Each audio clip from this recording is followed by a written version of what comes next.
Olá pessoal de Física Geral 1. Eu vou falar então sobre o último assunto que temos para essa primeira prova, é o movimento em 2 e 3 dimensões.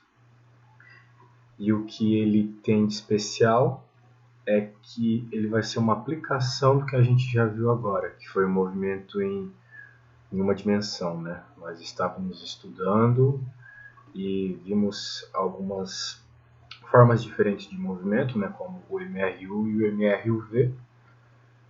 Então, eles estavam presos em uma dimensão. Os problemas que a gente resolveu na aula síncrona eram sobre esse tema. E agora a gente vai expandir ele. Então, nada que vocês vão ver aqui é algo novo, tá? Porém, tem alguns pontos importantes que eu vou focar, até porque essa é a última aula antes da prova, eu não quero colocar medo na cabeça de vocês, né? Eu quero mostrar que é simples e eu vou deixar claro que deve ser focado para se compreender essa parte do conteúdo aqui, o movimento em 2 e 3 dimensões, e assim fazer um vínculo melhor com outro assunto, né? Para que vocês não fiquem perdidos. Então vamos lá. Então nós estávamos estudando, né, em uma dimensão, então estava preso no 1D, agora vamos para o 2D e 3D. Tá? E né, não é porque a gente está mudando de dimensão que certas coisas não se permanecerão normais, né? Como o fato da gente, quando tem aceleração, ela ser constante. E outros passos importantes aqui, né? O MRU não vai deixar de ter aquela equação porque a gente está trabalhando em 2 dimensões. Mas vamos expandir esses conhecimentos, né? Principalmente ver quais os efeitos de um movimento bidimensional no eixo X e no eixo Y. Né? Qual é o efeito dos eventos que ocorrem no eixo Y? Qual o seu efeito no eixo X? E alguns outros movimentos bem específicos, né? Como o circular e o movimento relativo. Esse por si só ele é bem importante para a física, mas aqui a gente vai só falar rapidamente sobre ele, né? O que a gente tem que levar em conta aqui é que o deslocamento, velocidade e aceleração, eles são grandezas escalares, tá? Em cada uma das dimensões, mas por si só, como um todo, eles são grandezas vetoriais. Então, se eu quero tratar eles de uma vez só, das 3 dimensões ou 2 dimensões, eu tenho que tratar como um vetor. Então, por exemplo, aqui, esse é um vetor A, né, em que a gente consegue ter relações de seu módulo por essa expressão aqui, que vocês provavelmente já aprenderam em geometria analítica, mas é um vetor, né? Então, por ser um vetor, este termo aqui, que é o vetor, depende desses outros dois. Ok? Que por sua vez dependem do ângulo. Muito bem. Beleza. Agora vamos supor, né, que o nosso movimento está preso nessa curva vermelha aqui. Então ele pode ser dado por um vetor posição. Este ponto aqui ele pode ser dado pelo vetor RP e este outro pelo vetor RQ. Então, de forma geral, a diferença entre os vetores pode ser dado por ΔR. Percebam que eu gerei esse vetor RP aqui em relação à origem, o RQ também. Mas o ΔR não depende da origem, ele depende apenas desses dois vetores aqui, que por sua vez dependem da origem, mas essa dependência ela vai ser anulada, né, no fato de o ΔR ser uma diminuição. Né? Então anula aquilo que temos igual, no caso, a dependência da origem. Muito bem. Então, no geral, aqui os nossos vetores eles vão depender do tempo. Afinal de contas, o nosso movimento ele ocorre no tempo. A partir do momento que o meu corpo tem velocidade, ele começa a variar no tempo. Então, se o corpo se mexe, é porque existe variação no tempo. Claro, essas expressões aqui, elas são um pouco evidentes, né? Elas dizem que as componentes x dependem do tempo, y depende do tempo e tem a direção dos vetores diretores dos eixos coordenados, né? Novamente, algo que eu acho que vocês aprenderam em geometria analítica já. Mas, quando a gente for resolver problemas de física, no geral, a gente não vai trabalhar com um vetor escrito em 3 dimensões. Por mais que para jogar um valor ali de t e encontrar a coordenada em x e y, tal qual esse exemplo faz, não é algo difícil, né? Mas para outras contas, né, as contas que eu estou propondo aqui, isso não vai ser necessário, né? O que vai ser necessário é conseguir fazer o vínculo entre as coordenadas x e y. Ok? Bem, aqui tem só a obtenção, né, das expressões de velocidade de uma forma vetorial, né? Percebam que a obtenção é a mesma, né? O mesmo esquema, né, de usar o limite, somar um incremento de tempo, mas agora como você está fazendo isso em 2 dimensões, vai aparecer 2 termos. Então a velocidade, ela é assim, ela é simplesmente a componente x da velocidade na coordenada y, mais a componente x da velocidade no eixo x, né, que é dado pelo vetor diretor i, mais a sua componente y com a direção dada pelo vetor j.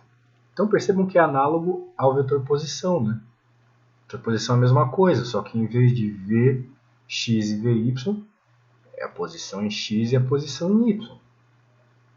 Ok? Então, no movimento retilíneo uniforme, o vetor posição, velocidade e aceleração, eles são análogos, tá? Eles são simplesmente um valor escalar que multiplica a direção. Aqui, ó. Veja, esse é o vetor posição aqui. Valor escalar que multiplica o vetor diretor de uma determinada coordenada. Essas são as consequências que surgem da matemática, tá? Como a posição ela é integral da velocidade, ou seja, a velocidade é a derivada da posição, a derivada é um vetor tangente à curva, como a gente já conversou algumas vezes. Por isso a velocidade é sempre tangente à trajetória, tá? E o módulo da velocidade, isso aqui, coincide com o módulo da velocidade escalar definido anteriormente, que, né, é aquela ΔS ΔT, né? Muito bem, aqui novamente análogo para aceleração, ok? Mais algumas consequências aí que vocês podem discutir. E aqui a gente já começa a entrar num ponto interessante, né? Para os nossos problemas, o que a gente vai ver. O que realmente é importante, né? Pelo menos para essa parte inicial aí de física geral. Que é um movimento bidimensional, olha pessoal. Veja que agora não tem um gráfico de t por x ou y. Gráfico de posição por posição. Então isso aqui é exatamente a trajetória que o meu corpo faz. Aqui uma trajetória que parece, né, uma parábola. Muito bem. Isso aqui é um movimento de um carro, então imaginem, né, vocês vendo esse carro se movendo de cima, né? Então ele vai estar fazendo uma curva. Beleza. Então, antes de partir para os números aqui, eu quero que vocês observem o gráfico e percebam algumas coisas interessantes. Se esse gráfico é o gráfico da posição, aquilo que a gente conversou anteriormente é verdade. A velocidade é um vetor tangente ao gráfico da posição. Ok? A aceleração, por sua vez, ela é, vamos dizer assim, normal ao gráfico da posição. Ela está apontando para o centro da trajetória. Se a gente imaginar que isso aqui é quase um círculo, essa aceleração está exatamente para o centro aqui, né? Como se estivesse jogando o carro para o centro para ele conseguir fazer a curva. Ok, pessoal? Quando o carro se perde, é que esse vetor de aceleração para de apontar para o centro da trajetória. Daí o carro se perde na curva e bate, eventualmente. Ok, bem, aqui ele está jogando os valores, né? Bem, na verdade aqui a gente recebe essa equação, desculpa, tá, pessoal? A gente recebe essa equação aqui da posição de x e y e deriva para encontrar as componentes da velocidade. Então, ficou simplesmente assim, depois de derivar, né? Isso aqui eu acho que vocês já estão fera. Derivada de polinômio é tranquilo. Se vocês querem saber a velocidade em determinado instante, joga esse instante. Jogou 3 aqui, descobriu que a componente x é essa e a componente y é essa. Se vocês querem saber o módulo da trajetória, tem que fazer a continha do módulo, que é análoga a essa aqui, mas no caso para a velocidade, né? Então, novamente, a aceleração deriva, joga os valores, consegue achar o módulo fazendo esse esquema, consegue achar até o ângulo θ, que a aceleração faz com a curva, né? Muito bem. Dá para fazer o problema inverso integrando isso aqui, bem, tudo bem tranquilo. Quero só passar aqui de uma forma mais tranquila, né? E chegar exatamente no que eu quero que vocês aprendam. Isso aqui é bem interessante, né? Veja que a velocidade ela é sempre tangente à trajetória, incluindo num círculo. Mas, curiosamente, meio que um spoiler que eu já vou dar para vocês, né? O que acontece aqui é o seguinte: para que a gente consiga manter um movimento circular, né, é necessário que sempre exista uma aceleração que aponte para o centro da trajetória. A resposta certa é a 3, porque a gente está falando de velocidade. A velocidade é sempre tangente à trajetória. Mas a aceleração ela vai ser um vetor que sai da minha partícula e aponta para o centro da trajetória, para que a aceleração consiga fazer esse corpo manter o movimento circular. Ok? O que pode curiosamente acontecer nesse movimento é que, se vocês estão dentro de um carro mantendo um movimento circular, esse carro ele mantém a velocidade constante. Não vai mudar a velocidade no velocímetro, vai se manter constante. Porém, há aceleração. Vocês estão apertando o acelerador. Como assim tem aceleração, mas a velocidade é constante? Vocês têm que lembrar que a velocidade é um vetor. Então a aceleração está causando uma variação na velocidade, mas uma variação apenas da sua direção e sentido, não do seu módulo. Então vejam que poderoso é o fato da velocidade ser um vetor, dessas grandezas de deslocamento, velocidade e aceleração serem vetores, né? Você tem a aceleração, mas não tem a mudança no módulo da velocidade, só na sua direção. Então, aqui a gente já começa a entrar num ponto interessante, que é o movimento 2D, pessoal. Se a gente está na Terra, né, o que vai acontecer? O que vai acontecer é que, bem, essa componente x aqui da velocidade não tem aceleração, né? Afinal de contas, a única aceleração que a gente tem depois que a gente faz um lançamento, a gente joga alguma coisa, é a aceleração da gravidade. Ok? Vocês podem estar pensando assim, não, professor, mas o corpo está se movendo para frente, então tem alguma aceleração, né? Não tem aceleração na coordenada x, só tem aceleração na coordenada y, uma aceleração que joga o meu corpo para baixo. Ok? Então a velocidade em x ela é sempre constante, pessoal. Isso é uma consequência incrível do fato de que as coordenadas x e y elas não se envolvem, porque a aceleração que tem em x não vai envolver nada que existe em y. Ok? Só existe uma componente que está associada entre as duas coordenadas e é dessa componente que vocês vão tirar muitas informações para resolver problemas de movimento bidimensional, que é o tempo. Okay? Mas uma aceleração em y nunca altera uma velocidade em x. Okay? E vocês podem ver uma consequência prática disso muito interessante, que é a seguinte.